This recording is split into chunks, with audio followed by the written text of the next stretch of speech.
علی بھائی اگلا سوال ہے، مجھے پیشاب کے قطروں کی بیماری ہے، جب کبھی بھی پیشاب کے بعد وضو کر کے نماز پڑھتا ہوں تو تھوڑا بہت قطرہ نکل ہی آتا ہے، پھر دوبارہ سے کپڑے پاک کر کے نیا وضو کر کے نماز پڑھنی پڑتی ہے، پلیز میری اس مشکل کا کوئی حل بتائیں۔ مجھ جیسے کئی نوجوانوں کے ساتھ یہ مسئلہ ہے لیکن وہ سوال پوچھنے سے شرم محسوس کرتے ہیں، آپ کا جواب ان تمام نوجوانوں کے لیے بھی مفید ثابت ہوگا۔ دیکھیں جی، میں نے اس کے اوپر آلریڈی 2012 کے اندر ایک ڈیٹیلڈ ویڈیو ریکارڈ کروائی تھی، مسئلہ نمبر 42، وضو، غسل، استنجا اور تیمم، اس قسم کے مسائل کے اوپر۔ اس میں نے اس کو ڈسکس کیا تھا، الگ سے کلپ بھی ہے، میں آج بھی تھوڑا اس کو بریف کر دیتا ہوں۔ ظاہر ہے اب میری ویڈیوز جو ہے وہ ہر طبقے کے لوگ سنتے ہیں، اس میں میل بھی ہیں، فیمیل بھی ہیں، جوان بھی ہیں، شادی شدہ بھی ہیں، غیر شادی شدہ بھی ہیں۔ کوشش کروں گا کہ کنٹرول الفاظ میں ایک میسیج کنوے بھی ہو جائے۔ سب سے پہلے تو یہ سمجھ لیں کہ جس طریقے سے وضو اور غسل ایک ایکٹیویٹی ہے، اس طرح استنجا کرنا بھی ایک ایکٹیویٹی ہے، اس کو سیکھنا پڑے گا۔ بغیر سیکھے آپ کو یہ طریقہ نہیں آئے گا۔ ہر چیز کو سیکھنا پڑتا ہے، آٹومیٹکلی تو چیزیں نہیں آتی ہیں۔ یہاں تو ہماری عوام کا یہ حال ہے کہ لوگ ہر وضو سے پہلے استنجا کر رہے ہوتے ہیں۔ مجھے تو کتنا عرصہ یہ بات سمجھ ہی نہیں آئی ہے کہ لوگ نماز کے لیے آتے ہیں تو باتھ روم میں انٹر ہوتے ہیں اور ساتھ ہی باہر نکل آتے ہیں۔ میں کہتا ہوں یار اتنی دیر میں تو انسان پیشاب نہیں کر سکتا، اور استنجا جو سنت کے مطابق کرنا ہے وہ تو بڑا ٹائم لگتا ہے، یہ جاتے کیا کرنا ہے؟ وہ تو مجھے بہت عرصے کے بعد پتہ چلا کہ لوگوں میں یہ عقیدہ ہے کہ اگر کسی کا وضو جو ہے ہوا خارج ہونے سے بھی ٹوٹا ہے نا تو اس کو اب استنجا کرنا پڑے گا۔ اب یہ پتہ نہیں کہاں سے بات گھڑی ہے انہوں نے، حالانکہ استنجے کا تعلق تو پیشاب کرنے کے ساتھ ہے، اس چیز کے ساتھ تو ہے ہی نہیں ہے، تو فزیکلی تو کوئی نجاست اس طریقے سے سامنے نہیں آتی اس میں۔ اچھا، جو لوگ بیچارے کر بھی رہے ہیں اور وہ بھی اس طریقے سے کر رہے ہیں کہ ان کو اس تکلیف سے گزرنا پڑتا ہے کیونکہ انہیں صحیح طریقہ نہیں آتا ہوتا۔ بخاری اور مسلم دونوں میں حدیث ہے، نبی صلی اللہ علیہ وآلہ وسلم نے فرمایا، جب بھی کوئی شخص تم میں سے قضائے حاجت کے لیے جائے تو نہ کعبے کی طرف منہ کرے اور نہ پیٹھ۔ گھروں میں پہلے یہ اہتمام ہونا چاہیے کہ ایگزیکٹ قبلہ رخ، نہ منہ ہو نہ پیٹھ ہو رہا ہو، اینگل بلکہ 90 ڈگری کا اینگل رکھے۔ میں تو جب کبھی بھی یعنی کنسٹرکشن میں انوالو ہوں اپنے گھر کے سلسلے میں تو بالکل اس طریقے سے، اگر قبلہ اس طرف ہے سیٹ ایسے لگوائی ہے۔ پھر بخاری اور مسلم دونوں میں حدیث موجود ہے، نبی صلی اللہ علیہ وآلہ وسلم نے فرمایا کہ کوئی شخص بھی اپنے دائیں ہاتھ سے استنجا نہ کرے، بائیں ہاتھ سے کرے۔ پھر صحیح مسلم میں حدیث ہے، ایک شخص یہودیوں میں سے آ کے حضرت سلمان فارسی کو تنزیہ طور پہ کہتا ہے کہ تمہارے صاحب تو تمہیں قضائے حاجت کا طریقہ بھی بتاتے ہیں۔ وہ کہتے ہیں ہاں، ہمارے لیے فخر کی بات ہے، ہمارے نبی نے ہمیں یہ بھی بتایا ہے کہ ہم نے پیشاب کس طرح کرنا ہے۔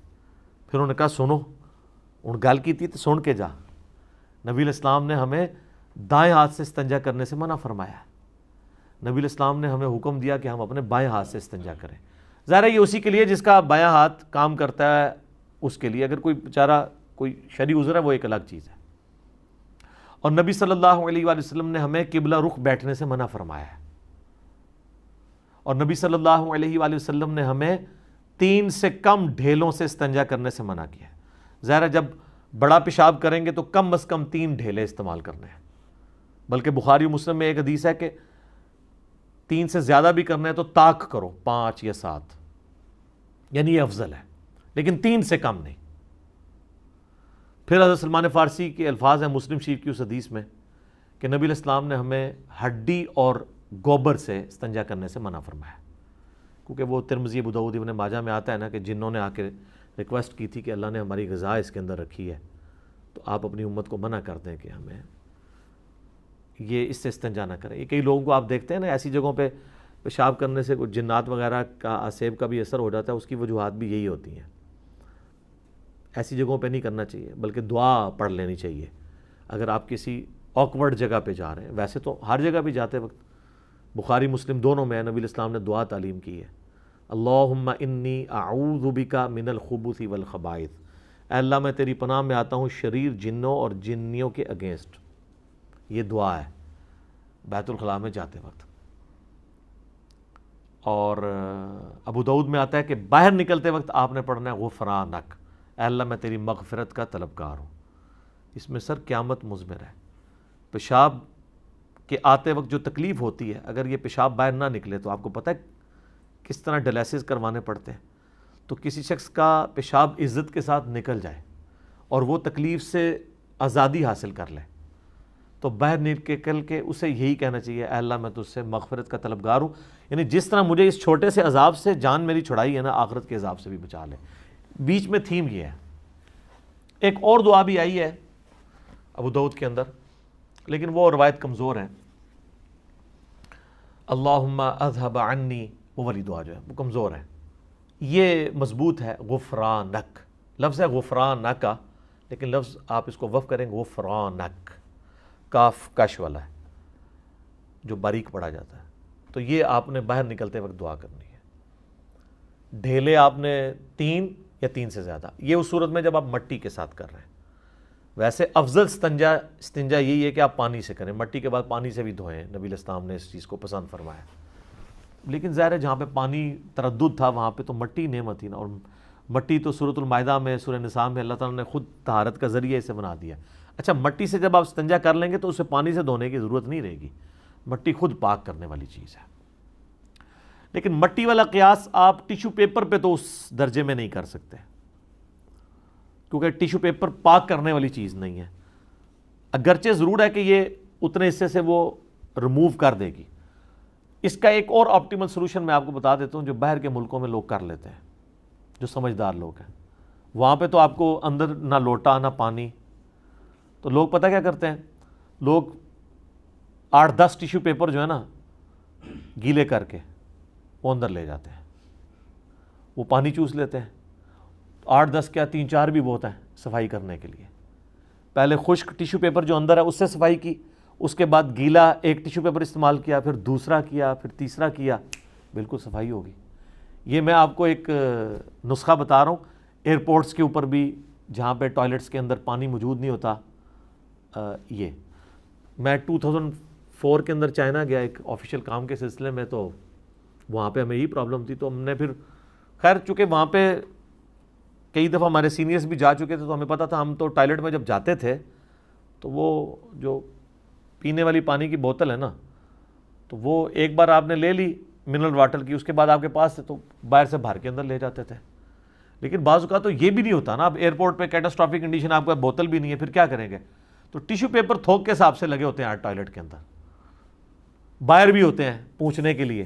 اب تو یہ کورونا کی جہاں پہ نیگیٹو چیزیں، یہ پازیٹیو چیز آئی ہے کہ اب تو پانی سے ہاتھ دھونے شروع کر دیے انہوں نے بھی، جو صرف ٹیشو پیپر سے ہی صفائی کرتے تھے. ہاں یہ بھی فائدہ ہوا ہے نا. تو ہر شر میں سے خیر نکلتا ہے. تو آپ ٹیشو پیپر گیلے استعمال کریں تو آسانی کے ساتھ استنجا کر سکتے ہیں. بڑا استنجا بھی کر سکتے ہیں، چھوٹا استنجا بھی کر سکتے ہیں. تو یہ یعنی ہر چیز کے آداب ہیں، نبی علیہ السلام نے اس کو تعلیم فرمایا ہے اور بڑے طریقے سے چیزوں کو امت تک پہنچایا گیا تاکہ وہ ان چیزوں کو صحیح طریقے سے فالو کریں. اب رہ گیا یہ پیشاب کے قطروں والا مسئلہ، تو وہ اس لیے ہوتا ہے کہ چونکہ یہ لوگ پیشاب کرنے کے بعد استنجا کرنے کا ان کو طریقہ نہیں آتا. جو چیز نیچرل آپ کے باڈی کا حصہ ہے اس کو یہ بیماری سمجھے ہوتے ہیں. بیماری کو میں مانتا ہوں، میں یہ نہیں کہتا ہوں کہ بیماری نہیں ہوتی، وہ کئی لاکھوں لوگوں میں کسی ایک بندے کو ہوتی ہے. یہاں تو آپ جس نوجوان سے پوچھیں وہ کہہ رہے ہیں مجھے بیماری ہے، جوان کیا بوڑھا کیا. مجھ سے لوگ ڈسکس کرتے ہیں کہ جی وہ جناب جی وہ استنجا کر کے وضو کر کے جیسے ہی پہلی رکعت نیت کی ہے تو لگا جیسے قطرہ نکل گیا. وہ کہتے ہیں جی کیا کریں؟ میں نے کہا جی کیا کریں، جا کے وضو دوبارہ کریں، کپڑے پاک کریں، اور کیا کریں. وہ سمجھتے ہیں کہ جی ہمیں کوئی ریلیکسیشن مل جائے گی، جی ہمیں معاف ہے. اس طرح تو معاف نہیں ہوگا. پہلے آپ کو شرعی طور پہ مریض ثابت ہونا ہوگا.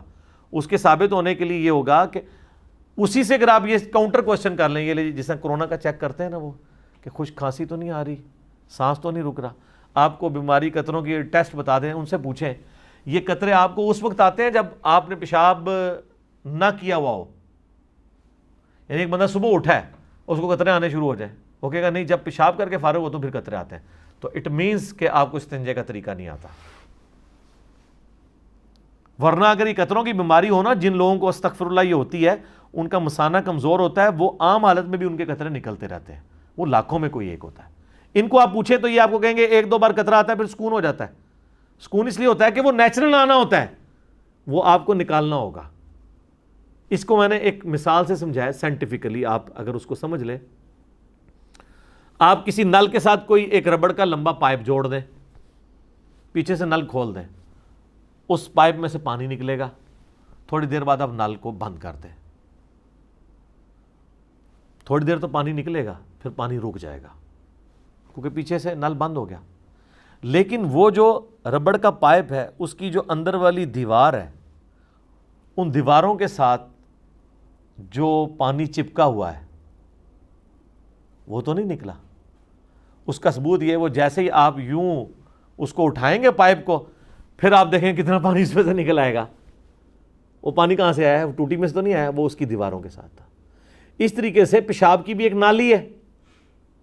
پیشاب اگر مثانے سے لاک ہو جائے، جس طرح پیشاب آنے کے بعد نیچرلی لاک ہو جاتا ہے، تو پیشاب کی نالی کے دیواروں کے ساتھ تو پیشاب لگا ہوا ہوتا ہے، وہ تھوڑا سا ہوتا ہے، اس کو نکلنے کے لیے تھوڑا ٹائم چاہیے ہوتا ہے، اس کے لیے آپ کو تھوڑی دیر چہل قدمی کرنی ہوگی۔ آپ ذرا کے پی میں چلے جائیں، پٹھان لوگ جسے ہم پنجابی میں وٹوانی کہتے ہیں، عربی میں سے الاستبراء کہتے ہیں۔ ابن ماجہ میں ایک روایت بھی ہے لیکن کمزور ہے، لیکن امام ابن ماجہ نے اس کے اوپر باب باندھا ہے کہ کم از کم 3 دفعہ شرمگاہ کو جھاڑنا ہے، ٹھیک ہے؟ یہ روایت لے کے روایت کمزور ہے، لیکن اوپر امام ابن ماجہ کا باب باندھنا اس حدیث کے اوپر اس کو ایز اے ٹرم تو ثابت کرتا ہے نا، تو عملی تواتر بھی اس کے اوپر موجود ہے۔ آپ ہمارے یہ پٹھان بھائیوں کو دیکھیں، اکثر تبلیغی جماعت میں یہ پیشاب کرنے کے بعد کیا کرتے ہیں؟ ایک مٹی کا ڈھیلا اٹھاتے ہیں اور تھوڑی دیر چہل قدمی کرتے ہیں اور اس قطرے کا آنے کا انتظار کرتے ہیں، جو انڈر گریوٹی آنا ہی آنا ہے، کیونکہ تھوڑی دیر بعد وہ جمع ہوگا اندر، کرتے کرتے کرتے نکلے گا، ایک دم تو نہیں آئے گا، کیونکہ پلین سروس تو نہیں ہے گلاس کی طرح کی، ظاہر ہے وہ گوشت ہے۔ پھر وہ کیا کریں گے؟ وہ اس کو پوچھیں گے، پھر آپ دیکھیں گے پھر وہ دوبارہ استنجا کریں گے، اسی پہنچنے پہ اکتفا کر دیں گے، ان کو قطرہ نہیں۔ ان سے ذرا پوچھیں ادھر کوئی نہیں ہے بیماری قطروں کی؟ پٹھانوں کو یہ بیماری کیوں نہیں لگی ہوئی ہے؟ اس لیے کہ ان کو یہ پتہ ہے، ان کے کلچر میں یہ ان کو سکھائی جاتی ہے چیز۔ پنجاب کے کلچر میں یہ ہے نہیں ہے۔ یہ لوگ جناب پیشاب روکے ہوئے جناب اینڈ ٹائم پہ پہنچتے ہیں، جا کے استنجا تیزی سے کیا، اس کے بعد نماز پڑھ کے جیسے ہی نماز نیت کرتے ہیں تو کہتے ہیں نہیں لگتا ہے قطرہ آ گیا، اور لگتا نہیں، وہ آ رہے ہوں جے، اور نماز کوئی نہیں ہوندی، اور کپڑے بھی ناپاک ہو جائیں گے، کپڑے بھی دھونے پڑیں گے۔ اس کا بڑا آسان سا طریقہ ہے کہ ویل بیفور ٹائم آپ اپنے آپ کو تیار کریں نماز کے لیے۔ یعنی اگر زور کی نماز 1:30 بجے ہے تو آپ 1 بجے پیشاب کر لیں، اس کے بعد 5 یا 7 منٹ بعد ہی قطرہ آئے گا نا۔ جب وہ دوبارہ قطرہ آئے انڈر گریوٹی، تھوڑی دیر چہل قدمی کریں، وہ خود بخود آئے گا۔ جب وہ قطرہ آئے تو آپ دوبارہ سے استنجا کریں، لیکن دوبارہ استنجا کرتے وقت آپ نے پیشاب دوبارہ نہیں کرنا، ورنہ پھر آپ T0 پہ آ جائیں گے، 0 پہ، کیونکہ پھر وہ دوبارہ پروسیس شروع ہو جائے گا۔ یہ ذہن میں رکھیے گا، بعض کا سردیوں میں ایسے ہو جاتا ہے، بار بار پیشاب آتا ہے، پھر آپ نے اس چیز کو دیکھنا ہے، تو وہ پھر آپ ٹھنڈے پانی سے استنجا نہ کریں، گرم سے کر لیں سردیوں کے اندر۔ اور پھر جب آپ اس طریقے سے انڈر گریوٹی جب وہ قطرہ آ رہا ہوگا نا، یا اگر وہ تھوڑی دیر بعد آتا ہے تو آپ تھوڑی دیر چہل قدمی کرنے کے بعد دوبارہ واش روم میں جائیں اور اپنے آپ شرمگاہ کو اس طریقے سے سونت لیں کہ اس کو آپ جس طریقے سے، یعنی آپ گائے کا دودھ دھویا جاتا ہے، اس طریقے سے آپ شرمگاہ کو سونتے تو وہ قطرہ باہر نکل جائے گا، لیکن وہ فوراً نہیں، تھوڑی دیر بعد، 5-7 منٹ بعد، پھر آپ کو سکون ہو جائے گا۔ میں کتنے لوگوں کو، نوجوانوں کو بتایا، ان کے مسئلے حل ہو گئے، ان کو دوبارہ قطرہ نہیں آتا۔ یہ جو کہتے ہیں نا کمزوری ہے، دوائی شوائی، یہ وہ، یہ اس کی ضرورت ہی نہیں سر۔ یہ تو اللہ نہ کرے کوئی بیماری ہے تو لاکھوں میں کسی ایک بندے کو ہوتی ہے۔ اگر کسی کو وہ بیماری ہو جائے، پھر اس کے لیے یہ ہے کہ وہ ایک نماز کے لیے ایک وضو کرے گا، نیچے انڈر ویئر پہنے، انڈر ویئر میں بھی اندر جو ہے وہ رکھے ٹیشو پیپر، کیونکہ قطرہ آئے گا تو ظاہر ہے وہ ناپاک ہوگا، تو اس قطرہ آنے سے باقیوں کا اگر آیا تو وضو ٹوٹے گا، اس کا وضو اس نماز کے لیے نہیں ٹوٹے گا، ایک وقت میں ایک نماز پڑھ لے، اس کے بعد وہ باہر نکل کے اس ٹیشو پیپر کو ریموو کر دے۔ جن کو مسلسل یہ مسئلہ رہتا ہے، ٹیشو پیپر چینج کرتے رہیں، وہ اس طریقے سے چلاتے رہیں۔ لیکن یہ آپ جس طریقے سے میں آپ کو بتا رہا ہوں استنجا کریں گے تو یہ ایشو آپ کا ختم ہو جائے گا کچھ عرصے میں، چونکہ لوگوں کو یہ چیز پتہ نہیں ہے۔ اس طریقے سے بعض لوگوں کو ہوا خارج ہونے والا ایشو ہوتا ہے، وہ کہتے ہیں ہمارے تو بھائی کھانا پینا آپ اپنا کام کریں، بعدی چیزوں سے پرہیز کریں، چیزوں کو آپ میڈیکلی لے کے چلیں تو ایشو ایڈریس ہوں گے۔ اس کے باوجود اگر ایشو ایڈریس نہیں ہوتا، پھر ایک نماز کے لیے آپ ایک وضو کریں گے، اگلی نماز کے لیے آپ کو نیا وضو کرنا ہوگا۔ اچھا، ایک بعض لوگوں نے وہ ابو داؤد میں وہ ایک حدیث ہے نا، اس کا ایک رزلٹ غلط نکال لیتے ہیں، بلکہ بخاری مسلم میں بھی ہے کہ جب تک تم آواز نہ سنو یا بدبو نہ سنو، سونگ لو، تو اس وقت تک وضو نہیں ٹوٹے گا۔ یہ اس بندے کے لیے جس کو وہم ہوتا ہے کہ اس کے پیٹ کے اندر گڑبڑ ہوتی ہے، کیونکہ ابو داؤد میں اس کی ایکسپلینیشن موجود ہے کہ اگر کسی کو بیماری ہے کوئی ایسی، اس کے لیے ہے کہ پیٹ کے اندر اس کو لگ رہا ہے جیسے آواز آ رہی ہے لیکن فزیکلی نہیں ہے، تو اس کو یہ انشور کرنا ہوگا کہ جب تک آواز یا اسمیل نہ آئے۔ لیکن جب آپ کو فیل ہو گیا کہ ہوا خارج ہو گئی ہے تو اب آپ نے باقی چیزوں کا انتظار نہیں کرنا، وضو ٹوٹ گیا، آپ کو فیل ہوا قطرہ نکل گیا تو وضو ٹوٹ گیا، آپ کو تو خود پتہ ہے۔ اچھا وہ حدیث بھی ٹھیک ہے جو ابو داؤد کے اندر ہے، ابن ماجہ کے اندر ہے، کہ نبی علیہ السلام وضو کرنے کے بعد اپنی رومالی کو، اس کو رومالی کہتے ہیں، سامنے والا جو حصہ ہے شلوار والا یا تہمت کا، اس پہ پانی چھڑکا کرتے تھے، وہ شک کو زائل کرنے کے لیے۔ لیکن اگر ایک شخص کو فیل ہو گیا کہ میرا قطرہ نکل گیا ہے، اور اب وہ خام خواہ اپنے آپ کو تسلی دے کہ جی یہ جو مجھے گیلا پن کا احساس ہے وہ رومالی کے گیلے ہونے کی وجہ سے ہے، تو یہ غلط ہے۔ یہ تو آخری درجے میں شک ختم کیا گیا کہ ونس آپ یہ کر دیں، پھر اب آپ جو ہے نا وہ، اگر آپ کو گیلا پن محسوس ہو تو آپ کو یہ ذہن میں آئے گا کہ میں نے کپڑوں پہ جو پانی چھڑکا تھا یہ اس کی وجہ سے گیلا پن محسوس ہو رہا ہے، اور ایکچولی نہیں ہے۔ لیکن یہ اس کے لیے آپ کو number of time exercise perform کرنی پڑے گی کہ آپ یہ چیز انشور کریں گے کہ ایسا نہیں ہے، ورنہ خالی شک کے اوپر تو مطلب بینیفٹ نہیں آپ کو دیا جا سکتا، آپ نے اپنے آپ کو خود سے چیک کرنا ہے۔ تو یہ قطروں والا مسئلہ لوگوں کے ساتھ رہتا ہے، اس لیے میں نے اس کو ذرا تھوڑا کھول کے بیان کر دیا۔ استنجے کا طریقہ سیکھیں، اور یہ سارے طریقے ہمارے پرانے بزرگوں نے اپنی کتابوں میں لکھے ہوئے ہیں۔ ایون شیخ عبد القادر جیلانی کی اگر آپ کتاب غنیت الطالبین کھول کے دیکھیں، جس میں نماز والا طریقہ جو ہے وہ بخاری مسلم کے مطابق لکھا ہے، رفع الیدین والا 11ویں والے پیر کا، ان کا بھی استنجے والا طریقہ دیکھیں تو باقاعدہ انہوں نے یہ سارے جملے استعمال کیے ہیں کہ اس طریقے سے شرمگاہ کو سونتا جائے، اور یہ ساری ڈیٹیلز انہوں نے لکھی ہوئی ہیں باقاعدہ۔ تو یہ عملی، اور اس کو ایگزیکٹ ان الفاظ کے ساتھ احادیث میں ہونا بھی ضروری نہیں ہے، یہ کلچرل چیز ہے۔ حدیث تو آپ کو گائیڈ لائنز بتائے گی کہ قطروں سے بچنا ہے، ٹھیک ہے جی، پیشاب کے لیے یہ ریکوائرمنٹس ہے کہ آپ نے، اب وہ جو حدیث ہے حضرت سلمان فارسی والی، اس میں تو یہ الفاظ ہی نہیں ہے کہ آپ نے اپنے کپڑوں کو چیٹوں سے بھی بچانا ہے، تو یہ انڈرسٹوڈ ہے، وہ باقی حدیثوں میں موجود ہے۔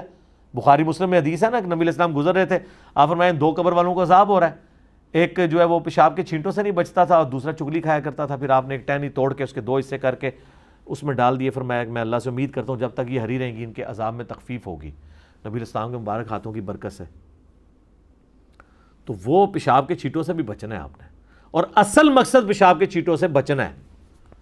یہ جو کہتے ہیں کھڑے ہو کے پیشاب کرنا، بیٹھ کے پیشاب کرنا، یہ ٹھیک ہے کہ عمومی سنت نبی علیہ السلام کی بیٹھ کے ہے، اس پہ میرا کلپ ریکارڈڈ ہے، لیکن اگر کہیں پہ مرد کو کھڑے ہو کے پیشاب کرنا پڑتا ہے تو وہ بخاری میں حدیث ہے کہ نبی علیہ السلام نے کیا ہے۔ امام ترمذی نے باقاعدہ پہلے بیٹھ کے پیشاب کرنے والی حدیث لی ہے، اس کے بعد انہوں نے چیپٹر بنایا کہ اس میں رخصت کا بیان، کہ آپ کو اجازت ہے کہ مرد کھڑے ہو کے پیشاب کر سکتا ہے۔ یہ تو کتنی مرد کے لیے کتنی سہولت ہے۔ آج کل آپ ملٹی نیشنل ہوٹلوں میں، آپ ایئرپورٹس کے اوپر دیکھیں مردوں کے کھڑے ہونے کی پیشاب کی جگہ بنی ہوتی ہے، آپ بڑے احتیاط سے پیشاب کریں، آپ کو چھینٹے بھی نہیں پڑتے، اور اگر آپ کو چھینٹے پڑ رہے ہیں تو بیٹھ کے پیشاب بھی کرنا منع ہوگا۔ اگر آپ ایسی پتھریلی زمین پہ کر رہے ہیں کہ آپ کے اوپر پڑ رہے ہیں تو اس سے بہتر ہے آپ کسی اونچی جگہ پہ کھڑے ہو کے پیشاب کر لیں مرد کے لیے۔ اس لیے نبی علیہ السلام نے لاٹھی بھی ساتھ رکھی ہوتی تھی، آپ پہلے زمین کو نرم کرتے تھے۔ اب تو سر پیشاب کرنا ہی بڑا آسان ہو گیا، یہ اٹیچ باتھ اتنی بڑی نعمت ہے کہ آپ سوچ نہیں سکتے۔ اس زمانے میں بھی اٹیچ باتھ کیا، گھر میں ایک باتھ روم ہی ہوتا تھا، اور وہ بھی چھوٹے پیشاب کے لیے۔ بڑے پیشاب کے لیے تو عموماً زمین میں جانا پڑتا تھا باہر، اگر چھتوں میں بھی تھا تو اس کی صفائی کا اہتمام ہم نے تو خود یعنی اپنے بچپن میں دیکھا ہے کہ وہ اس طریقے سے وہ صفائی کرنے والی عورت آتی تھی، اور کس طریقے سے وہ، اب میں سوچتا ہوں کہ یار کتنا محنت کا کام تھا وہ عورت کرتی تھی۔ یہ سیوریج سسٹم تو نہیں تھا اس زمانے کے اندر، یہ تو ہم نے اپنے بچپن میں یہ چیزیں دیکھی ہوئی ہیں۔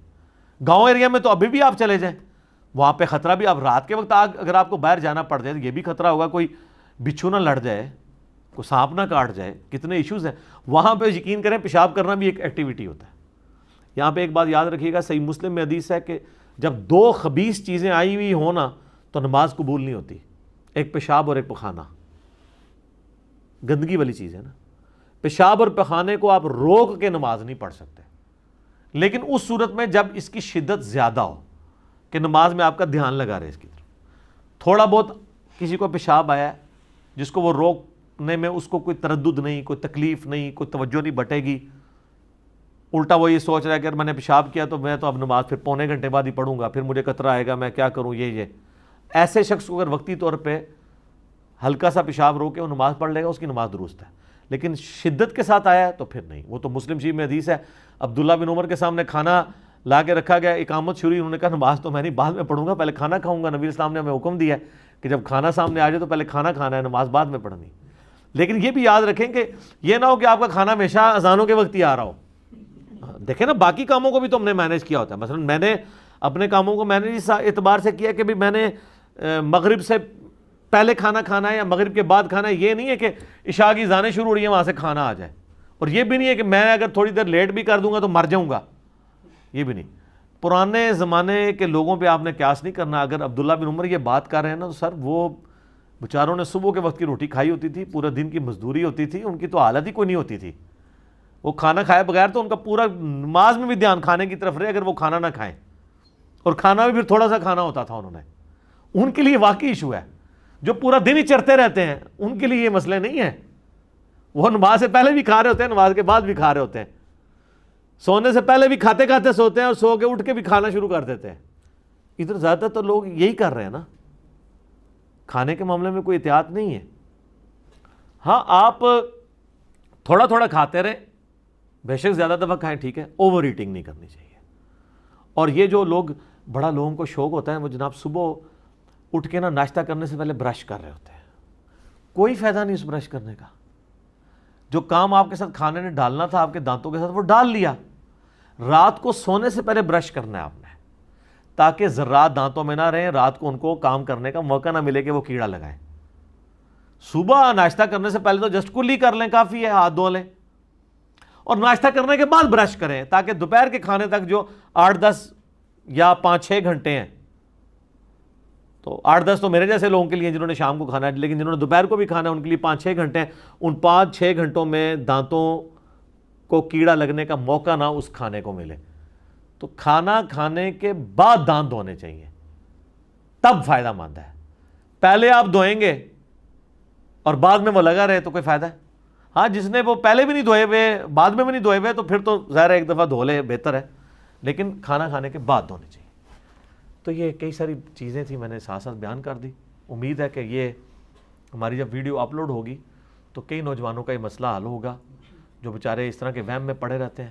کئی لوگ ہیں بیچارے وہ 3 بالٹیاں ضائع کر دیتے ہیں, ان کا وضو ختم نہیں ہوتا, وہم ہی ختم نہیں ہوتا. یہ سب شیطان کی طرف سے ہوتا ہے. اس طرح کا وہم نہ کیا کریں. یہ وہم کوئی تقوی میں نہیں لائی کرتا, یہ اللہ کی نافرمانی میں, شیطان کی پیروی میں.